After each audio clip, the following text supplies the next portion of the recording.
Une première école primaire publique à Yapokoa, bourgade située dans la région de Lamé. Cet établissement flambant neuf est inauguré par la ministre de l'Éducation nationale et de l'alphabétisation, Maria Toukone, accompagnée du président du conseil régional de Lamé, Jérôme Patrick Hachi.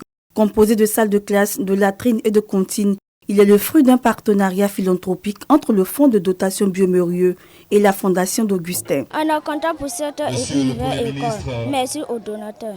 Tous nos projets sont accompagnés d'une forte mobilisation communautaire autour de l'autonomie des cantines scolaires via des plantations vivrières. Un acte salutaire qui épouse la vision du chef de l'État de Côte d'Ivoire, qui place l'éducation au cœur de ses priorités. Chaque être humain qui est un cadre, qui est quelque part, qui vit dans un pays où sévit encore la pauvreté, a le devoir moral de penser qu'autour de lui, il existe encore des populations qui ont besoin de sortir de la pauvreté et que ce n'est pas l'État qui pourra tout faire. Merci de participer activement aux efforts de la Côte d'Ivoire à renforcer la réponse aux besoins des élèves de l'enseignement primaire.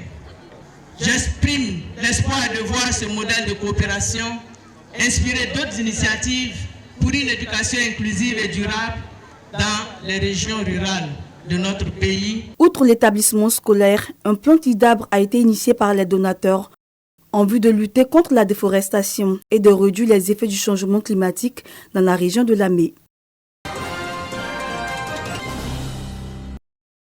Le 6 octobre 1923, la naissance de la République de Turquie marquait un tournant historique porté par la vision de Mustafa Kemal Atatürk. Enracinée dans son histoire et ses valeurs, la Turquie a récemment réaffirmé son identité en officialisant le changement de sa dénomination. L'usage du nom Turquie dans différentes langues a été formalisé par un décret en fin de l'année 2021 en restant attaché à sa dénomination originale afin de mieux refléter la culture, la civilisation et les valeurs de la nation turque. Pour faire reconnaître officiellement le nom Turquie, les autorités turques ont entrepris des démarches auprès des pays, des institutions et organismes internationaux. L'année 2022, nous avons commencé à utiliser le nom la Turquie au lieu de la Turquie dans toutes sortes d'activités et de documents. Désormais, il convient d'utiliser exclusivement cette appellation accompagnée de l'orthographe et de la prononciation correcte. C'est Turquie et on prononce Turquie.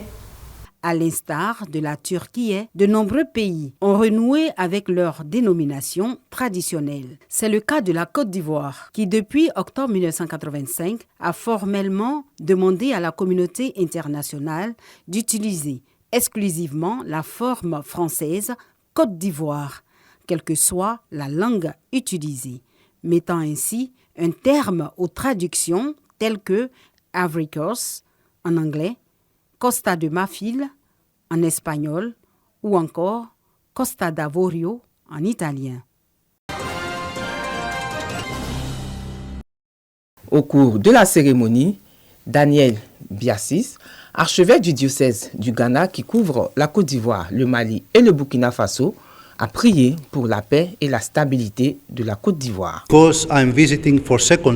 Je voudrais très sincèrement adresser mes remerciements et mon respect au président de la République, Alassane Ouattara, pour tout le bienfait et son accompagnement pour toute la communauté grecque orthodoxe en Côte d'Ivoire. Recevez aussi la bénédiction du pape et patriarche d'Alexandrie qui nous donne toute sa bénédiction et son amour à tout le peuple de Côte d'Ivoire. Pour sa part, Claude Saï, chef de cabinet du président de la République Alassane Ouattara, s'est réjoui de la présence de l'archevêque en Côte d'Ivoire. Ce que nous souhaitons, c'est que l'Église orthodoxe, comme l'a souhaité le président Alassane Ouattara, contribue à apaiser les cœurs en Côte d'Ivoire, que l'Église orthodoxe contribue à jouer le rôle de paix, le rôle de régulateur pour que la société soit calme.